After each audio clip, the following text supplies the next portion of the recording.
Hello and I welcome you all on keystone classes. तो आज हम करने वाले हैं वार्डन का पेपर। हमारा काफी नजदीक है, 7 से 8 दिन बचे हुए हैं मेरे हिसाब से। ठीक है, मेरे साथ 10 तारीख को हमारा वार्डन का पेपर है। तो हम वार्डन के 2019 के जो पेपर आए हुए थे हम उनको एक बार डिस्कस करेंगे, उसके बाद अपनी सीरीज को कंटिन्यू करेंगे।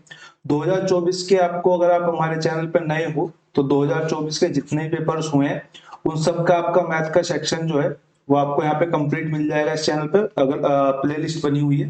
ठीक है, और कीस्टोन क्लासेस आप टेलीग्राम चैनल ज्वाइन कर सकते हैं। वहां से जो पीपीटीज बनी हुई थी वो मैंने उसमें डाली हुई है। अगर आपको प्रैक्टिस करनी है मैथ की तो आप वहां से कर सकते हो। रिसेंट के जो एग्जाम्स आए हुए हैं उनकी प्रैक्टिस आपको इस सीरीज से हो जाएगी। और आपको अगर प्रीवियस ईयर का वार्डन का एग्जाम देखना है, क्योंकि वार्डन का एग्जाम नजदीक आ रहा है, तो उसकी प्रैक्टिस आपकी यहाँ से हो जाएगी। इसके बाद जब हमारे वार्डन के 2 पेपर हैं और मैट्रन का 1 पेपर है, इसको कंप्लीट करने के बाद एक शायद मेरे साथ सुपरिटेंडेंट का पेपर भी है। तो इन 3 पेपर्स को करने के बाद फिर हम जंप कर जाएंगे जेएससी के जो 2022 के पेपर आए थे, वो काफी अच्छे आए थे। इन बिटवीन मैंने उनको देखा है। तो जेएससी के जो पेपर आए थे इसके बाद हम स्विच कर जाएंगे जेएससी 2022 के पेपर्स पे, क्योंकि उसकी मैथ की क्वालिटी अच्छी थी और जेएससी का पेपर भी आपका नियर बाई इतने में आ जाएगा। ठीक है, जून जून में तो नहीं है, जहां तक है जुलाई की जो डेट्स आएंगी वो जेएससी की ना आके मेरे हिसाब से जो छोटे माइनर एग्जाम्स है उनको कंप्लीट कराएगा पहले डीएसएसबी। जेएससी जहां तक है जुलाई के आसपास, अगस्त के आसपास आपका होगा। ठीक है, तो क्वेश्चन देख लेते हैं। 81 क्वेश्चन, द नंबर ऑफ 1.272727। बाकी आपकी जो पीपीटी है, ये जो पीडीएफ है आपकी बाइलिंगुअल है। ठीक है, इसी फॉर्म में उस टाइम पे आपकी पीडीएफ आया करती थी, तो उसी फॉर्म में हिंदी इंग्लिश दोनों है, तो मैंने इसकी पीपीटी नहीं क्रिएट करी। The number of 1.272727 in the form of p by q where p and q are integers यानी कि नंबर्स हो, और p जो है नॉट इक्वल टू 0 हो, यानी कि 0 नहीं होगा। 0 होगा तो वो हमारा नॉट डिफाइन की कैटेगरी में आ जाएगा। ठीक है, आप समझते होंगे जहां तक अगर मैं 1/0 लिख देता हूं तो मेरा इसका मतलब होता है नॉट डिफाइन, और 0/1 लिख देता हूं तो इसका मतलब होता है हमारा इन्फिनिटिव। ठीक है, इसके इन दोनों के अलग दोनों मतलब है। अगर आपका कहीं ये वन लाइनर क्वेश्चन ये बन जाता है जीएस में, मैथ में, क्योंकि ये क्वेश्चन जीएस में भी बन सकता है कि 1/0 नॉट डिफाइंड होता है और 0/1 जो होता है हमारा इन्फिनिटी होता है। दोनों केसेस अलग अलग होते हैं, दोनों सेम नहीं होते। ठीक है, इस क्वेश्चन को देख लेते हैं। इस क्वेश्चन 1.2727 हमने देखा यहाँ पे 27 का रिपीटेशन, बार बार 27 रिपीट हो रहा है, यानी कि हम इसको ऐसे भी लिख सकते हैं 1.27 के ऊपर बार। इस क्वेश्चन को करने के लिए हम क्या करेंगे, हम इसमें जो पॉइंट के पहले का जो होल नंबर है उसको 1 लिख लेंगे अलग से, और प्लस में ये हो जाएगा 0.27 के ऊपर बार। इसको सोल्व करने के लिए हमको पता है हमें कुछ नहीं करना, जो नंबर है वो लिख दो। माइनस में अगर किसी नंबर के ऊपर बार नहीं है वो करना होता है, लेकिन इस केस में कोई ऐसा नंबर नहीं बनेगा। अपोन में जितने नंबर्स के ऊपर बार है उतने लिख दो, उतने 9 लिख दो। कितने नंबर्स के ऊपर बार है, 1 2 दो नंबर्स के ऊपर बार है तो हमने उतने 9 लिख दिए। यहाँ से जब मैंने इसको कट डाउन करा तो मेरा मिला 9×27 और 9 एकम 9, यानी कि 3/11। लेकिन ये 1 भी तो है, ये 1 इसमें प्लस होगा, तो हमारा आंसर कितना हो जाएगा, 1 + 3/11 यानी कि 14/11 हमारा यहाँ पे राइट आंसर हो जाएगा। तो आपको याद रखना है, जब भी पॉइंट के बाद कोई संख्या का रिपीटेशन हो तो आप पॉइंट से पहले की संख्या को इस तरीके से अलग से लिख लीजिए, और जो बाद वाली संख्या उसको अपने नॉर्मल तरीके से सॉर्ट आउट करते चले जाएंगे, आपका क्वेश्चन का आंसर आ जाएगा। क्वेश्चन नंबर 81 के बाद चलते हैं 81 के बाद 82 पर। ठीक है, 82 हमारा फिर से क्वेश्चन जो है वो हमारा सिंप्लीफिकेशन का। ठीक है, the value of this is equal to कितने के। ठीक है, 1/4 माइनस √15। फिर हमको दिखाया यहाँ पे माइनस कर दिया, यहाँ पे 1/15 माइनस में 14, 14 माइनस में 13, 13 माइनस में 12 और 12 माइनस में 11। अगर मैं इसको देखूं, अगर मैं इसको नंबर को देखूं तो मेरा इस नंबर को देख के क्या दिमाग चलता है, मैं इसका रैशनलाइजेशन कर देता हूँ। ठीक है, परिमेयकरण कर देता हूँ, हिंदी में बोलूँ तो। परिमेयकरण करने के लिए मुझे कुछ नहीं है, नीचे का साइन, ये जो बीच का साइन है इसको चेंज करना है, √15। ठीक है, और ऊपर नीचे इन दोनों की मल्टीप्लाई कर देनी है। रेशनलाइज करने के बाद ये और ये आपस में कट हो जाएंगे, क्योंकि ये बनेगा हमारा a² + b² का फॉर्मूला। मैं आपको यहाँ पे लिखवा के बता देता हूँ, a² माइनस b² का फॉर्मूला बनेगा a + b और a माइनस बी। ठीक है, a + b a minus b कैसे, a माइनस बी ये वाला पहला पार्ट हो गया और a + b ये वाला पार्ट हो गया, तो ये a² माइनस b² का फॉर्मूला बनेगा। अगर मैं 4 को स्क्वायर बनाऊंगा तो 16 और √15 का स्क्वायर करूंगा तो यहाँ से 15 ही निकल के आएगा। ऊपर में मेरा क्या मिलेगा, मेरे को मिलेगा 4 प्लस में अंडर रूट 15 मिलेगा। यानी कि यहां से मैं देखूं तो गैप 1 का आ रहा तो ये खत्म हो जाएगा। ठीक है, ये जनरल साइंस की बात है, अगर आपको यहाँ पे गैप 1 दिखाई देता है तो वो खत्म होता चला जाता है, हर केस में यहाँ पे यही होगा। तो मेरा यहाँ पे 4 प्लस अंडर रूट 15 बच जाएगा। इसी तरीके से अगर मैं सेकंड टर्म का रेशनलाइजेशन करता हूं तो सेकंड टर्म के रेशनलाइजेशन के बाद भी मेरा यहाँ पे बचेगा अंडर रूट 15 प्लस में अंडर रूट 14। ठीक है, अगर मैं थर्ड टर्म का रेशनलाइजेशन करता हूं तो मेरे को मिलेगा अंडर रूट 14 प्लस में अंडर रूट 13। ठीक है, यानी कि मेरे को ये जितनी वैल्यूज हैं बस ये प्लस में होकर ऊपर मिलती जा रही है, तो बस मैं लिखता हुआ चला जाता हूं। तो मेरे को एक पैटर्न यहां से पता चल जाएगा कि जब मैंने पहले की वैल्यू यहाँ पे लिखी 4 अंडर रूट 15 यहां से जो आई, सेकेंड की वैल्यू मैंने यहां से जो आई मेरी अंडर रूट 15 प्लस का अंडर रूट 14, क्योंकि यहाँ पे माइनस का निशान है तो ये दोनों माइनस के हो जाएंगे, minus under root 15 minus under root 14।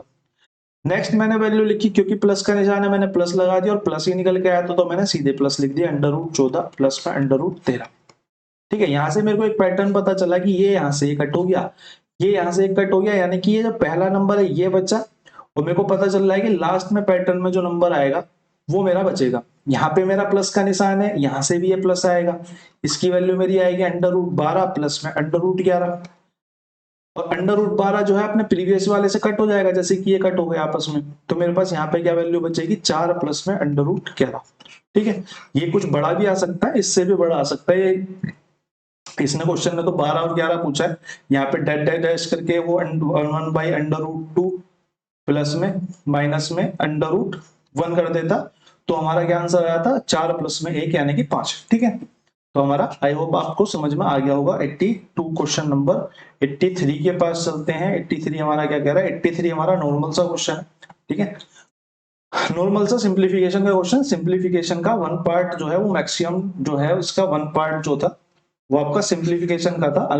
हमारा 2024 में जो एग्जाम्स हुए हैं वो इस पैटर्न के नहीं है कि मैक्सिमम क्वेश्चंस सिंप्लीफिकेशन के हों। बाकी देखते हैं कैसा पेपर आता है आप लोगों का, कोई असम्पशन नहीं है, कुछ भी हो सकता है। ठीक है, सिंप्लीफिकेशन ज्यादा है, मैं आपको पहले बता रहा हूँ 2019 के पेपर्स में सिंप्लीफिकेशन थोड़ी सी ज्यादा आ रही थी। ठीक है, तो मैंने देखा कि ये 0.3 0.3 0.03 0.3 0.3 0.01, बस ये जो घात माइनस की है इसका खेल। अगर मैं लिखता हूं कि 3 की घात 1, इसका मतलब तो 3 होता है। ठीक है, मैं सिंपली आपको समझा रहा हूं। और अगर लेकिन मैं लिख देता हूं 3 की घात -1 तो इसका मतलब होता है 1/3। ठीक है, या फिर मैं 1/3 को अगर ऊपर लिखना चाहूं तो मैं इसको लिख सकता हूं 3 की घात -1। जैसे कि मैं 1/11 लिखता हूं तो इसका सिंपल सा मतलब है कि 11 की घात -1 भी यही है। ठीक है, बिल्कुल सेम चीज, यानी कि मैं -1 कर रहा हूं तो ये बट्टे में चीज चली जाएगी, डिवाइड में चली जाएगी, बस इतना सा मतलब। ठीक है, तो अगर मैं यहां से देखूं तो इसको करूं तो 0.3 0.06 0.06 माइनस में 0.03 डिवाइडेड बाई, क्योंकि माइनस है तो नीचे चला जाएगा, 0.06 0.06। ठीक है, और प्लस में 0.01। ठीक है, यहां से कितना आएगा मेरा 0.03 आ जाएगा माइनस होके। ठीक है, सॉरी 339 होता है, 339 होता है, ये 9 है। ठीक है, और ये आएगा हमारा 0.06, और ये 9 और 1 10 हो जाएगा, यानी कि 0.1 हो जाएगा। ठीक है, 0.10 हो जाएगा, इस जीरो की कोई वैल्यू नहीं होगी तो सीधा 1 लिख दो। यहां से अगर मैं इसको कट डाउन करूंगा तो मेरे पास यहाँ पे आंसर कितना आ जाएगा 0.6, हमारा यहाँ पे राइट आंसर हो जाएगा। ऑप्शन नंबर 3 हमारा यहाँ पे करेक्ट आंसर हो जाएगा। क्वेश्चन नंबर 3 के बाद क्वेश्चन नंबर 4 अगेन बार का क्वेश्चन है, बट लेकिन किंतु परंतु मैं क्यों कह रहा हूं, क्योंकि जो बार का क्वेश्चन है इसने मेरे से वैल्यूज जो है वो पी बाई क्यू की फॉर्म में नहीं मांगी है। ठीक है, तो पी बाई क्यू की फॉर्म में नहीं मांगी है तो मैंने सिंपली प्लस और माइनस करूंगा, ना कि मैं अपॉन में ले जाके प्लस माइनस करूंगा, अपनी कैलकुलेशन बढ़ाऊंगा। ठीक है, मैं सीधा सीधा लिख लेता हूं, मेरे पास दो वैल्यूज जो है प्लस करनी है, तीसरी वैल्यू इसमें से माइनस करनी है, मैं इन वैल्यूज को लिख लेता हूं जो प्लस करनी है। मेरे को करना है 0.64 के ऊपर बार, तो मैं 64 को ऐसे लिख सकता हूँ कि 64 का तो रिपीटेशन है, मैं ऐसे लिख लेता हूँ, 2-3 बार लिख लेता हूँ, क्या फर्क पड़ता है। ठीक है, फिर मेरे को करना है इसमें प्लस 1.096 के ऊपर बार, यानी कि 96 के ऊपर जो बार है ये रिपीटेशन है, तो मैं इसको 96 लिख लेता हूँ और इसको हटा देते हैं। ठीक है, एक को हटा देते हैं, जितने के ऊपर बना उतने के ऊपर, ठीक है। एक को हटा देते हैं। अब मैं इनको जोड़ लेता हूँ, कितने जोड़ के कितना आएगा, 6 दूनी 12 का 2, एक हासिल, 9 4 13 और एक 14 का 4, एक हासिल, 6 दूनी 12 13 का 3, एक हासिल, 9 4 13 और एक 14 का 4, एक हासिल, 6 और एक 7.1, यानी कि मेरे को यहां से दिखाई दिया 743, और ये भी जहां तक है 43 आ जाता, यानी कि मेरे पास यहाँ पे 1.74343 आएगा, ठीक है। क्योंकि अगर मैं अगला अंक लिखता यहाँ पे 9 लिखता, यहाँ पे 4 लिखता, तो ये मेरा 3 आ जाता, ठीक है ना, ये 3 हो जाता। ठीक बात है, समझ गए होगा आप लोग। अगर आप लोग समझ गए होंगे तो एक बार यस लिख देना, वरना मैं एक बार दोबारा बता देता हूँ। 9 4 13 का 3, ये कितना आता, 6 4 और यहाँ पे 6 4 का रिपीटेशन था ना, 6 4 का रिपीटेशन था, तो यहाँ पे 6 4 आएगा, और यहाँ पे 9 6 का रिपीटेशन था, 9 6 9 6 9 आएगा। 9 4 13 का 3, इसको भी मिटाई देते हैं, जब इतनी मेहनत हो ही रही है तो इतनी भी कर लेते हैं, ठीक है। 9 4 13 का 3, एक हासिल, 6 दूनी 12 13 का 3, एक हासिल, 9 4 13 और एक 14 का 4 लगा, एक हासिल, 6 दूनी 12 और एक 13 का 3 लगा, एक हासिल, 9 4 13 14 का 4, एक हासिल, 6 और एक 7, यानी कि 1.7 के बाद जो है ये 4 3 का रिपीटेशन चलेगा, ये 4 हो जाएगा, आगे ऐसी ऐसी बनता चला जाएगा, ठीक है ना, कोई उसकी सेंस है नहीं। तो 1.743 का यहाँ पे रिपीटेशन आ जाएगा, उसके बाद हम इस अंकों को इसमें से माइनस कर देते हैं। 0.59 के ऊपर बार है सिर्फ, ठीक है, तो 9 रिपीट होगा खाली, 999, इसको भी हटा देते हैं, ठीक है। अपने को क्वेश्चन को शॉर्ट करना थोड़ा सा। जब मैं इसको इसमें से माइनस करूंगा तो 9 यानी कि यहाँ पे 5 बच जाएगा, यहाँ पे 2 यानी कि यहाँ पे 3 बच जाएगा, यहाँ पे 3 यानी कि यहाँ पे 4 बच जाएगा, यहाँ पे कितना बचेगा, यहाँ पे बचेगा 6, 6 में से यानी कि 1 बच जाएगा, 0.1, यानी कि 1.1435 यहाँ पे इस तरीके से आंसर है। लेकिन हम जब आगे इसको बढ़ाएंगे तो यहाँ भी ये 4 3 का रिपीटेशन देना स्टार्ट कर देगा, यहाँ भी ये 4 3 का रिपीटेशन देना स्टार्ट कर देगा। इसका मतलब ये हमारा आंसर कितना हो जाएगा, 1.14343 हमारा ये आंसर आएगा। तो हम 4 3 के ऊपर बार लगा देते हैं, तो हमारा राइट आंसर कितना हो जाएगा, इन्फिनिटी तक जाएगा, यानी कि 1.143 के ऊपर बार हमारा यहाँ पे राइट आंसर हो जाएगा। ऑप्शन नंबर कितना, ऑप्शन नंबर 4 हमारा यहाँ पे करेक्ट आंसर हो जाएगा, ठीक है। क्वेश्चन नंबर 85 की तरफ चलते हैं। 85 दोबारा से बार, सॉरी 84 तो हमने करा ही है, 84 करा, 85 पे चलते हैं। Which of the following is irrational number? अपरिमेय संख्या कौन सी है, अपरिमेय संख्या कौन सी है,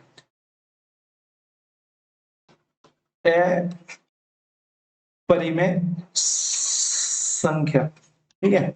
अपरिमेय संख्या, अपरिमेय संख्या वो होती है जिसको p बाई क्यू की फॉर्म में नहीं लिखा जा सकता, p बाई क्यू की फॉर्म में नहीं लिखा जा सकता। p बाई क्यू की फॉर्म में किन संख्या उसको नहीं लिखा जा सकता, जो भी अंडर रूट से प्रॉपरली आउट नहीं हो पाती। प्रॉपरली आउट से क्या मेरा मतलब है, जैसे कि देखो पहला तो हमारा आंसर ये, तो इसको पकड़ने का कोई फायदा नहीं है। जैसे मैंने इसको देखा 0.08081 है, ठीक है। मेरे को पता है ये जो 81 है ये 3 की घात 4 होता है, 3 3 तिया 9, 9 तिया 27, 27 तिया 81। अगर ये 3 की घात 4 होता है और बाहर इसके अंडर रूट में 4 है, अंडर रूट में 4, तो 4 से 4 कट होके यहाँ पे 3 निकल के बाहर आ जाएगा, 0.3, 4 ही अंक है, 4 ही घात है, ठीक है, कोई इशू नहीं है। इसके बाद अगर मैं देखूं अगला वाला, इसको देखते हैं, तो मेरे को पता है जो 32 होता है ये 2 की घात 5 होता है, 2 की घात 5 है और अंडर रूट के 5 बाहर है 5 है, तो 5 से 5 कट हो जाएगा, यानी कि 2 आ जाएगा।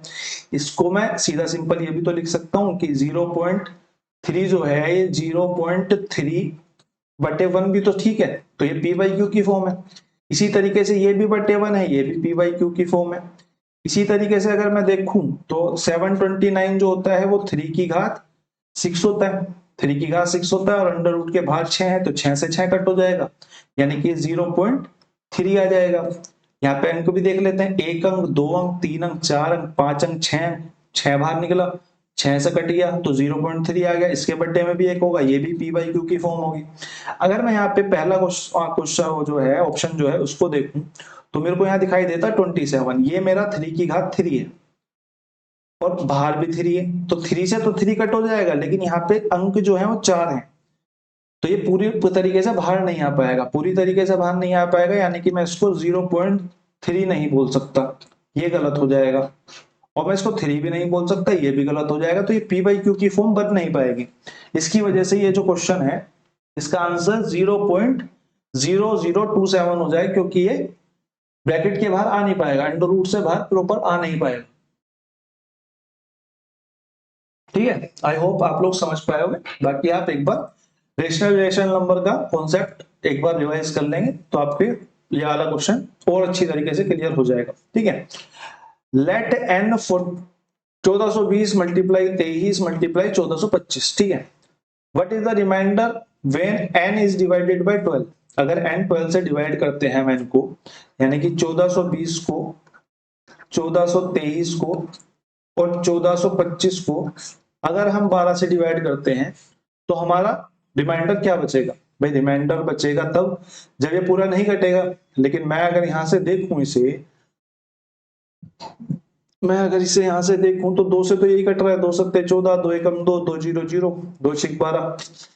और अगर मैं 2 से काटूं तो 2 पंजे 10 कट जाएगा, 2 तिया 6। अगर मैं 3 से काटूं तो 4 5 6 7, 7 और 3 10, ये नहीं कटेगा। 4 और 1 5, 6 7, 7 और 5 12, ये कट रहा है। 3 चौक 12, 3 सत्ते 21, 3 पंजे 15, ये तो पूरा का पूरा कट रहा है। अगर पूरा का पूरा कट रहा है तो reminder is going to be 0। ठीक है, तो हमारा रिमाइंडर जो है वो हमारा 0 हो जाएगा। क्वेश्चन नंबर 86 आपका आंसर हो गया। अगर बाई चांस यहाँ पे रिमाइंडर होता, ठीक है, अगर बाई चांस हमारा यहाँ पे रिमाइंडर होता तो फिर हम साइक्लिसिटी के कॉन्सेप्ट पे आते, क्योंकि यहाँ पे नहीं है क्वेश्चन उस टाइप का, तो मैं साइक्लिसिटी को आपको एक्सप्लेन नहीं करने वाला हूँ। ठीक है, क्वेश्चन नंबर 86 के बाद चलते हैं क्वेश्चन नंबर 87 की तरफ। ये हमारा कैलकुलेशन बेस्ड का क्वेश्चन है। ये आपका मेरी आदत है होमवर्क देने की, तो ये आपका होमवर्क है। ठीक है, इसको आप कमेंट सेक्शन में आंसर कर सकते हो। बहुत इजी क्वेश्चन है, सिंपल मल्टीप्लाई और प्लस माइनस ही। ठीक है, 88 पे आ जाते हैं। 88 हमारा फिर से एक, देखो एक तो होता है बार, जैसे कि मैं 14 को लिखूं और 14 के ऊपर ऐसे बार लगा दूं। ठीक है, तो ये तो हमारा बार बन गया। ठीक है, और ये हमारा जो होता है ना, ये 2 अंकों के इस इक्वेशन के ऊपर मैंने बार लगा दी। ये एक्चुअल में एक ब्रैकेट होता है, सबसे छोटा ब्रैकेट जो होता है वो हमारा यही होता है, जिसके ऊपर बार होता है। और आपने बोर्ड मास के थ्रू पढ़ा होगा, सबसे पहले हमें सबसे छोटे ब्रैकेट को स्टार्ट करना और सबसे बड़े ब्रैकेट तक सोल्व करना है। उसके बाद हम दूसरे उस पे जाते हैं, प्लस माइनस पे किसी पे जाते हैं। ठीक है, तो ये बोर्ड मास का क्वेश्चन है और सबसे पहले हमें सबसे छोटा ब्रैकेट सोल्व करना है, यानी कि हमें इसको सोल्व करना है। इसको सोल्व करना है तो यहाँ पे 9 प्लस का है, 14 माइनस का है, तो यहाँ से कितना निकल के आएगा आप ये बताओ? यहाँ से निकल के आएगा माइनस का 5। माइनस का 5 निकल के आएगा, बाहर निकल के आ जाएगा, प्लस का 7 है, माइनस का 5 है। यानी कि अगर मैं इस ब्रैकेट की बात करूं तो इसमें से निकल के आ गया मेरा 2। ठीक है, 2 यहाँ पे आके ऑफ 2 हो जाएगा, तो 2 की 2 में से मल्टीप्लाई हो जाएगा। हमें ऑफ पहले सोल्व करना होता है, BOD। ठीक है, ब्रैकेट ऑफ डिवाइड। ठीक है, तो डिवाइड से पहले हमें ऑफ सोल्व करना पड़ेगा, यानी कि अगर मैं इस चीज को सोल्व कर लूं तो मेरा यहाँ पे 4 आ जाएगा। अगर मैं अब इस 6 की बात कर लूं, 6 को इस 4 से डिवाइड कर दूं तो मेरा यहाँ पे 3/2 आ जाएगा। ठीक है, 3/2 को मैं अगर इससे माइनस कर दूं, क्योंकि माइनस का निकल के आएगा, तो 25 माइनस में 3/2, 25 या 75, 75 में से कितने गए? 75 में से 3 गए, तो हमारा आ गया 72/2। ठीक है, 70, 25 या 75, 25 या सॉरी 25 दूनी 50, 25 या 75 का बोल रहा हूँ, 25 या 75, 25 दूनी 50, 50 में से 3 गए, यानी कि 47/2। ठीक है, यहां तक मेरा सोल्व हो गया। बस अब मेरे को इसको उठा के इसमें से माइनस और करना है, यानी कि 29 माइनस में 47/2। इसी तरीके से आपको एग्जाम में अप्रोच रखनी है, इतना नहीं बनाना, इतना ट्रायंगल नहीं बनाना, सिर्फ आपको सोल्व करते हुए जाना है, अपना आंसर पे जाना है। 29 मल्टीप्लाई बाई 2 यानी कि हमारा 58, माइनस में 47 यानी कि 11/2, और 2 से इसको डिवाइड कर देंगे तो ये हमारा आ जाएगा 5.5। हमारा यहाँ पे राइट आंसर हो जाएगा। ठीक है, 88 के बाद हम चलते हैं 89 क्वेश्चन की तरफ। ये हमारी क्लास का सेकेंड लास्ट क्वेश्चन है। इस पेपर को मैं आज एंड नहीं कर पाऊंगा, 20 क्वेश्चन हम इसके नहीं कर पाएंगे, हम 20 क्वेश्चन बाद में कर लेंगे, क्योंकि बहुत दिन हो गए थे मैंने सुबह 11 बजे का प्रॉमिस कर दिया था, इस वजह से मैं यहाँ पे डाल रहा हूँ, वरना मैं कल ही डालता। ठीक है, क्वेश्चन नंबर 89 में कुछ नहीं दिया हुआ, x की वैल्यू 3 है, y की वैल्यू 5 है, y की वैल्यू 10 है, z की वैल्यू 9 है। अब मेरे को एक बात बताओ, यहाँ पे वैल्यू जो है y की 5 है, यहाँ पे तो 10 है, तो मैं एक काम करता हूँ ना, मैंने रेशियो प्रोपोर्शन पढ़ा हुआ है, मैं वैल्यूज को सेम कर लेता हूँ। तो मैं बोल देता हूँ भैया अगर x 3 है और y 5 है, तो अगर मैं दूसरी इक्वेशन देखूं तो यहाँ पे तो 10 है और यहाँ पे 9 है, तो मैं सीधा सीधा बोल सकता हूँ इसकी वैल्यू 30 हो गई, इसकी वैल्यू 50 हो गई, इसकी वैल्यू 45 हो गई। 5 से मैं सबको कट कर देता हूँ, 5 6 30, 5 एकम 5, 0, 5 3 45, यानी कि एक्स वाई जेड की वैल्यू मेरे को 6, y की वैल्यू हमें 10 और z की वैल्यू हमें 9 मिली। इस इक्वेशन में डालना है और सोल्व करना है। एक्स स्क्वायर का मतलब हो गया 36 प्लस में जेड स्क्वायर यानी कि 81 बटे में 36 माइनस में 81, यानी कि हमारा आंसर जो आएगा वो माइनस का आएगा, प्लस के तो यहीं से कट गए, तो ये आ गया हमारा 7, ये हमारा आ गया 7 और ये हमारा 8 और 3 11 बटे में 36 और 81 माइनस करेंगे तो हमारा आएगा 40, 41, 41 और 4 45, 117 अपोन में 45, 45 दूनी 90 जाएगा, तो एक तो नहीं जाएगा, तो ये यहाँ से कट हो गया, तो हमारा आंसर आ गया 2.6 माइनस का। ठीक है, 2.6 माइनस का हमारा यहाँ पे राइट आंसर हो गया। ठीक है, क्वेश्चन नंबर 89 के बाद क्वेश्चन नंबर 90 की तरफ चलते हैं। हमारा अच्छा क्वेश्चन है। ठीक है, इसमें सब ट्रिक सब फेल हो जाएंगी, क्योंकि यहाँ पे जो नंबर्स हैं ये थोड़े से उल्टे सीधे में दिए हुए हैं, उल्टे सीधे, यानी कि 8.25 1 और 3 इस तरीके से दिया। अगर 1 1 दिए होते तो कुछ ट्रिकें चलती है मार्केट में, वो आपकी लग जाती, मेरे को वैसे भी नहीं पसंद, वो मैं करता भी नहीं।